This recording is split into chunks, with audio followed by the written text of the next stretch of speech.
The end of this journey is nigh. Dark Souls 3 has arrived. Released about a month ago, I have been absolutely devouring Dark Souls 3. Miyazaki was back at the helm, and all of the trailers looked super promising. For those that were disappointed with the second installment, this truly looked like it could be a return to form. There isn't much to preface this time around. It's all my footage, all my failures, all my successes, all my critique. Supposedly this game is meant to cap off the series, but I'm pretty sure Miyazaki has said that before, so who knows. Without further ado, let's jump straight into the final review of the Souls Marathon.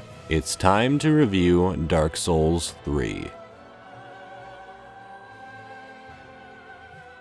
So, plot. You are the unkindled one, and your mission, stop me if you've heard this one already, is to stop a bunch of fuck-off monster bad guy people. Sound familiar? That's because this is pretty much the exact same plot. You are special. There are bad people, maybe. Whether they're bad or not, there are people that want you killed, and you're going to have to kill them first. It's the traditional scavenger hunt for Lord Souls so that the eventual final battle can occur. It's almost like beating a dead horse at this point, but Dark Souls is all about that minimalist plot, so let's not dawdle on that. Instead, let's look at how the characters fare. Simply put, they're excellent. There's a very healthy mix, ranging from the Firekeeper to the return of the Crestfallen Warrior and Andre the Blacksmith, and even Siegward of Katarina, an obvious callback to Siegmeyer, who sports one of my favorite character quests in the entire game. Eventually you make it to a lift, and on that lift is Siegward. He goes on about how he needs the lift to go up, and he just can't figure it out. Poor thing. The ingenious thing about it is that you see part of the lift going up as you walk into the building. My mind synced up with the game immediately, and upon solving the mini-puzzle, the game greeted me with a gigantic flame demon. I challenged it, going against Siegward's wishes, which prompted him to back me up in an unexpectedly epic battle. And that's just the start of the quest. Part of the reason I love his character quest so much is the levity he adds to Lothric. He's a lovable oaf who thinks a lot and goes to sleep. He honestly reminds me of Winnie the Pooh. I think you need that kind of levity in a game as dark and dreary as Dark Souls. I'm sure some people find it lazy that Siegmeyer has returned or that Andre is once again the blacksmith, but I thought it was great. Just because the characters aren't original doesn't make them bad or lazy inclusions. I think the important thing to remember in that regard is that returning characters don't have returning character arcs. I can distinguish Siegward from Siegmeyer, as their quests were distinct. Among the returning characters, there are characters like the thief who asks you to give a ring to a woman who he thinks is still alive, but is unfortunately dead. You can even have him go pillage areas for loot, and he can bring back new items for you to buy. It's a bit sad when he asks you if he should go to the Irithyll dungeon, but the challenge proves too tough for him and he never returns. Henri and Horace are an interesting pair. Henri is the gender counterpart of whichever gender you chose for your player character. If you're a guy, Henri is a girl, but if you're a girl, Henri is a guy. It all ties into the changed ending, which involves matrimony. The characters made a huge impression on me, and they're on par with the cast of Dark Souls, even if a lot of them are repeats. The only character I really don't care for, which links to a design philosophy I also don't particularly care for, is the Firekeeper. I am a bit conflicted with this one. On the one hand, the Firekeeper has a very interesting character quest regarding betrayal and the Firekeeper eyes that can lead to a different ending. It also gives the Firelink Shrine a beautiful track, one of the best on the soundtrack in my opinion. Strange. The eyes show a world without fire. A vast stretch of darkness.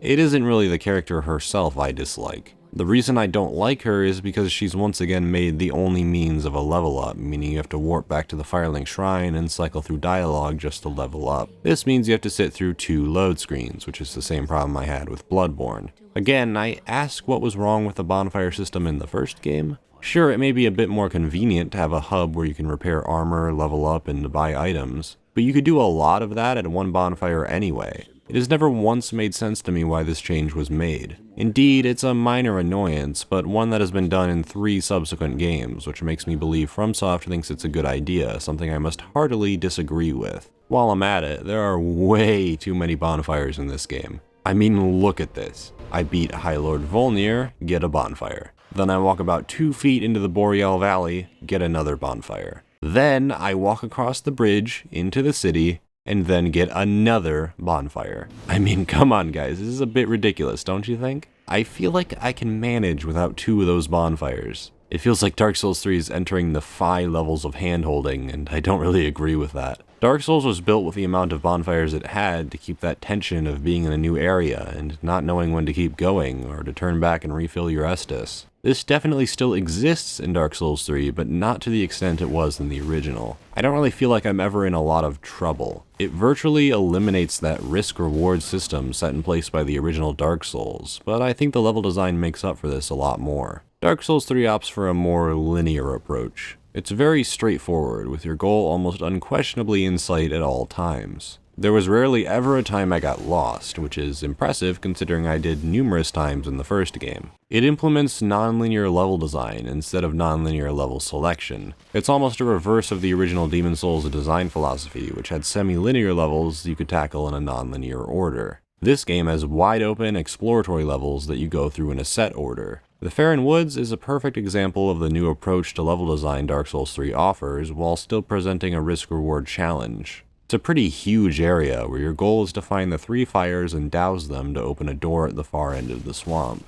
It's a pretty genius level because it's incredibly easy to get lost in the woods, and the abundance of optional items, enemies, and areas make it so that you might want to explore the woods further. I think the Elder Grooves show just how Dark Souls 3 maintains the level of fear present in the original Dark Souls, even with the abundance of bonfires. It's huge, with a giant weapon and some pretty fucking deadly magic attacks. Even on a second playthrough, they're tough for me to take on. They patrol areas that are hiding some pretty great items, and often you'll have to encounter them if you're going to collect everything. Since some areas of the swamp hinder your movement quite a bit, it's often a question of whether or not you're confident enough to challenge the Elder Grooves and collect the items, which plays into the risk-reward challenge.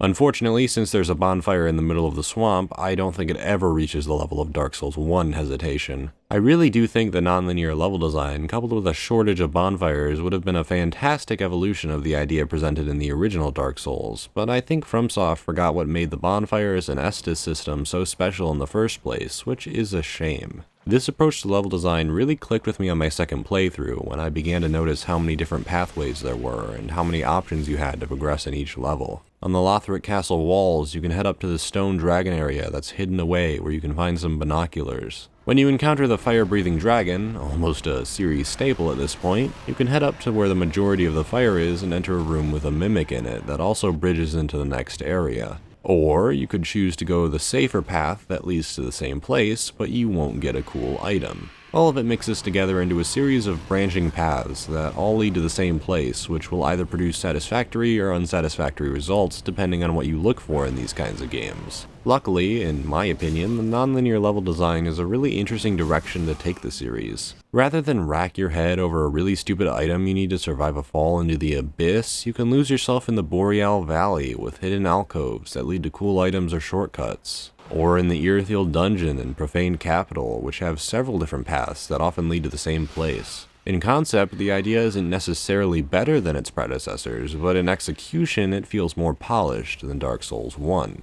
I enjoy games with direction, a reason why it's hard for me to stomach the original Legend of Zelda. I got over the cryptic design choices in the first Dark Souls, and when it's functioning at its best, I think that suits the series better. However, I must say that Dark Souls 3 executed its philosophy a lot better, and I got more consistent enjoyment out of it. Another one-up on the original, and a consistency with the second game, is the frame rate. This is a weird situation. I play the game on PC. For me, it ran flawlessly, albeit my computer isn't the most extraordinary thing in the world, so there were points where I experienced hardware-related frame drops that were fixed by knocking down the resolution a few pegs. Outside of that, I didn't experience any software-related drops, something apparently other people did. I remember it being a controversy closer to release, but I guess a patch got released that fixed the issue. For me, the game always ran just fine on PC. Xbox One and PS4 mileage will most certainly vary, though. What I can say is most definitely constant across every version of the game is its sheer beauty. Once again, the aesthetic is superb.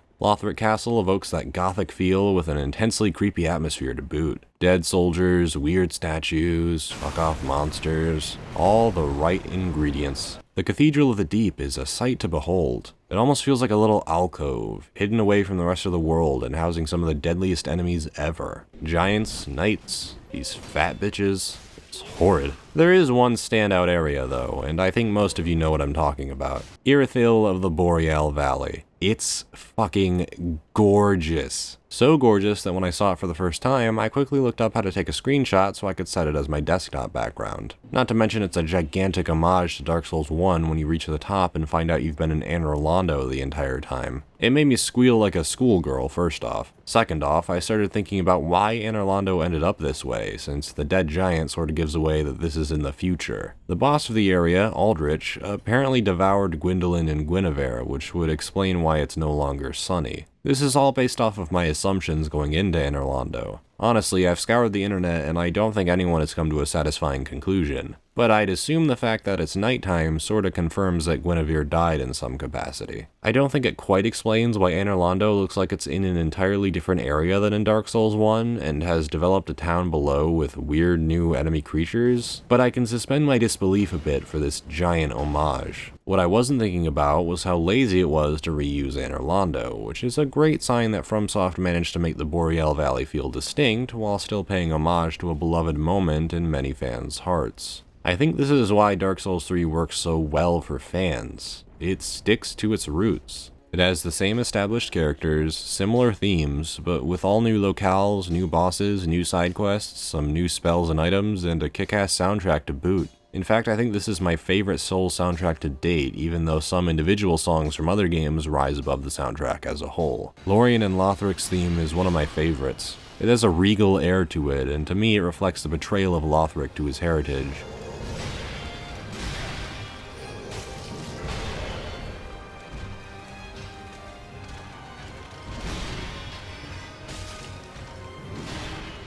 The Abyss Watcher's theme highlights the tragic cycle of death and rebirth, making it one of the best fights in the series.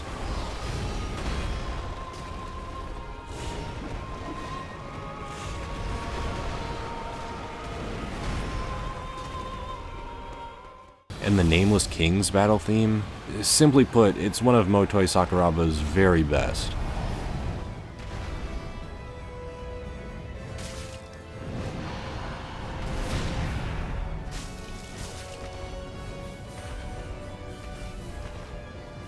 I can't even explain why I love it so much. I just love the battle location, the design of the Nameless King, the fight itself, and the song just complements that so damn well. Speaking of the bosses, it's hard for me to find one that I disagree with. The Udex Gundyr is a great starting boss for fans and newcomers alike. He doesn't hold back, and he'll teach newcomers a lesson, but it's not like he's a walk in the park for experienced fans. He's easier than most bosses in the series, but he has a few tricks up his sleeve to keep the player engaged. I'd say transforming into a giant black monster is enough to warrant a pretty big surprise for anyone that comes across him for the first time expecting an honest-to-goodness sword fight. Or I guess a halberd fight, since he uses a halberd.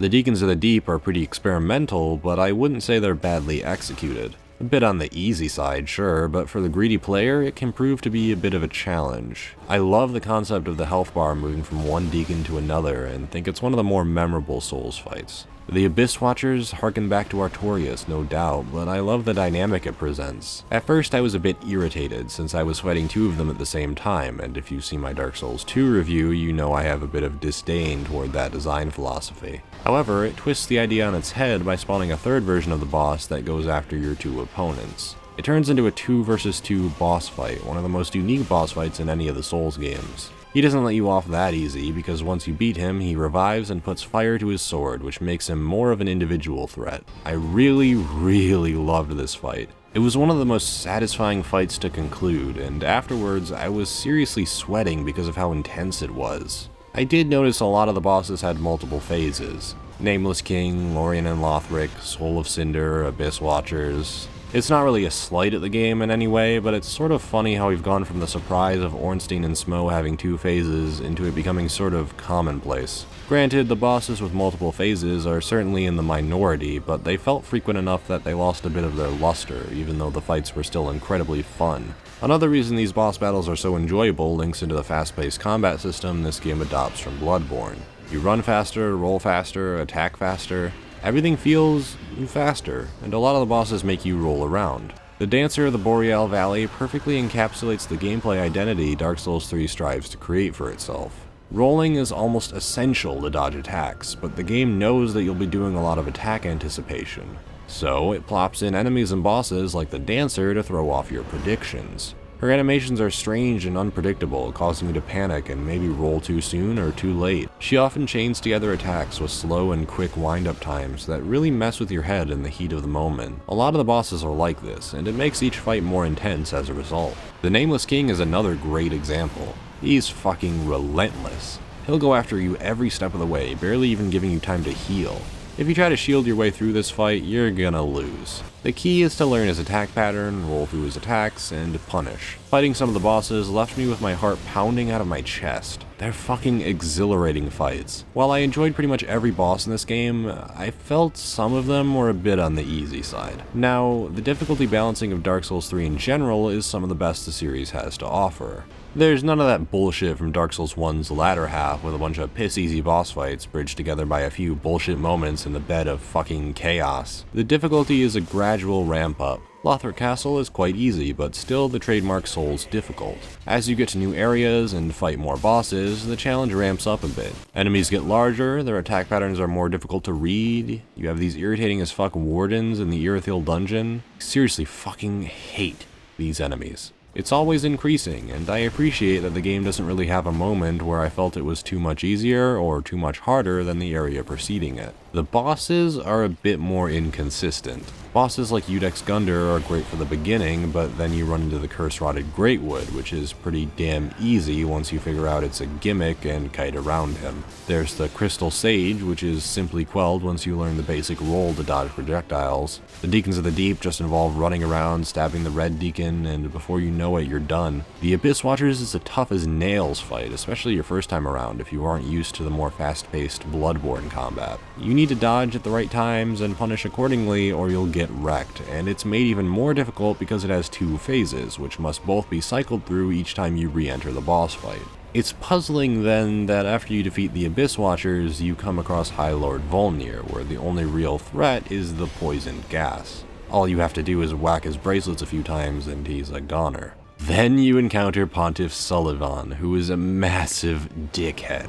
Seriously, I hate him. He's the Ornstein and Smough wall of Dark Souls 3, at least he was for me. I had to learn his pretty sporadic attack pattern or I was practically done for. He is relentless. It's almost useless to carry a shield at all. And when you get him down to half health, he summons a clone, of which the original will telegraph the moveset of a few seconds after the clone performs an attack. So there's yet another layer of dodging to go through before you can punish, and it's just so damn frustrating.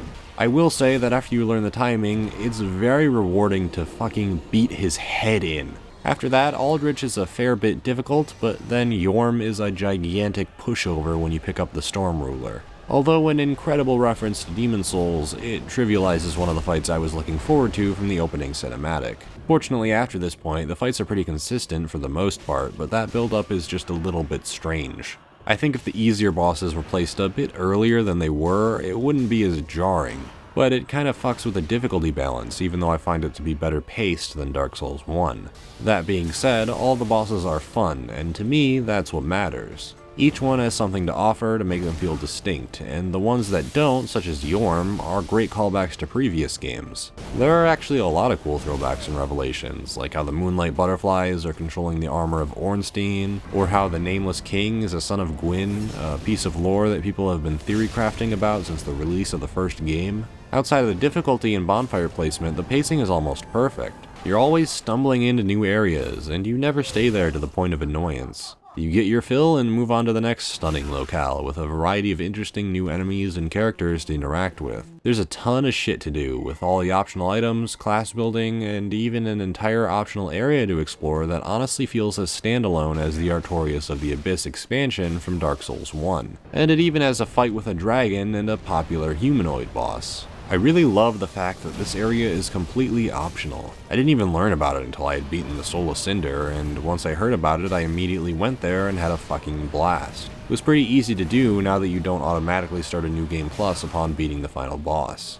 They let you wander the world and find some items or bosses you may have missed beforehand, and this is a convenience that I wish was in the older games. Another convenience they brought back from Dark Souls 2 is the option to respec, made even better this time by allowing you to respec multiple times throughout your playthrough. I'm really glad they brought this mechanic back, because it works so beautifully with quite possibly the largest amount of build choices imaginable. Leveling up isn't as final, and you can be confident that experimentation is rewarded while you're pursuing your ideal build. Hell, I was even more encouraged to try out some PvP stuff and dabble into covenants. Huge disclaimer, I was never one to get into the PvP aspects of the Souls series. The covenants either confused me, or I just wasn't interested in fighting other players. Usually I was more interested in summoning other players for co-op. My experience doing a lot more PvP was pretty interesting. I pledged myself to the Aldrich Faithful, which essentially involves protecting Anor Londo and collecting human dregs. Once you get enough of them, you get an item. The Covenant summons you while you're playing the game, pretty much no matter where you are. It isn't super annoying since the game saves your progress from wherever you've left off beforehand, and there's really not much of a penalty for losing a PvP battle. I enjoyed the dynamic of racing around the area, trying to bait people into enemies or into large crowds. Maybe I'm a dick for this, but it's just really fun to ambush people. I have to say, even though I was doubtful about Souls PvP, I found the limited exposure I did have to it to be quite fun. Something I want to do on repeat playthroughs for sure. For everything this game does right, it does something that I can't exactly get over, and it's been nagging at me as I was exploring Lothric. It feels too familiar. As I said, I have no problem with them reusing locales, characters, weapons, or bosses as long as they make them feel new. No doubt the Boreal Valley being revealed to be Anor Londo was as breathtaking as setting your eyes on Anor Londo for the first time. But I just feel like Bloodborne was a bit more distinct to me. It tried so many new things. It was in a new universe, new characters, entirely new locales and lore. A lot of it felt more memorable than the events in Dark Souls 3, but it's hard to fault the developers for this. When Bandai Namco wants a sequel, FromSoft will make it. And they'll make it as good as they can make it, but when Dark Souls was already so revolutionary for what it established in the industry, it's incredibly hard to follow up on that. FromSoft relied on the crutch that was the sense of nostalgia and familiarity. It's something I can't really say I blame them for, just because it's the safest option to please everyone. They have a fan base to please, and going the route they did with this quote-unquote final installment of the series is a smart move. While I disagree with it from an artistic standpoint and felt it could have been a bit stronger if it felt like it had more of an identity for itself, I feel as though I got an immense amount of enjoyment from the game because it was an amalgamation of all the best aspects of the 4 games preceding it.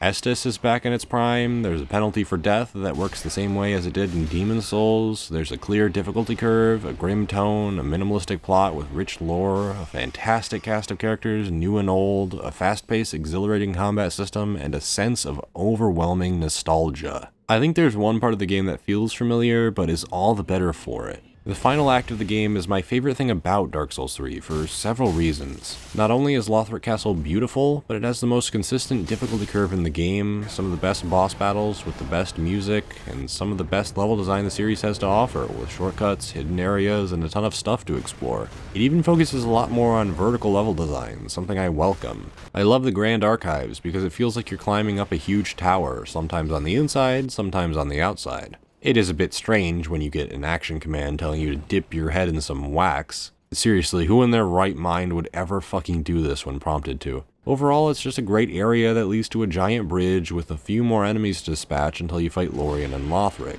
which you defeat. It all reminds me of the final act of Demon's Souls, where you're scaling Boletaria Castle to fight King Alant. Then you go back to the Firelink Shrine. All of the Lords of Cinder are back on their thrones. Now you have to journey to a beloved area by many, the Kiln of the First Flame. It's a breathtaking sight, a world destroyed by ash, an eclipsed sun with a red beam shooting downward, and a battlefield with flowers, swords, and of course, the Soul of Cinder. This is my favorite boss in the game, and one of my favorite bosses in any of the Souls games. I've heard people call this boss lazy, and I really don't understand why.